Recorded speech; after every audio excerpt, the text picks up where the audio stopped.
はい、皆さんこんにちは。ただいまですね、キッチンカーが、週末に許可を得ずに勝手に営業しているという、案でちょっと市民相談を受けました。こちらの箇所になります。キッチンカーの営業はですね、キッチンの、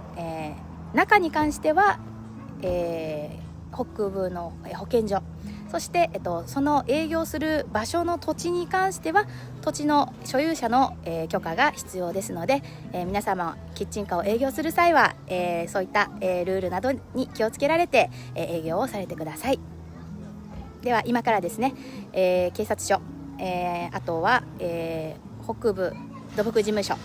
に、行ってきてですね、こちらの、キッチンカーの違法行為についてですね、取り組みを、進めていきます。皆様どうぞよろしくお願いいたします。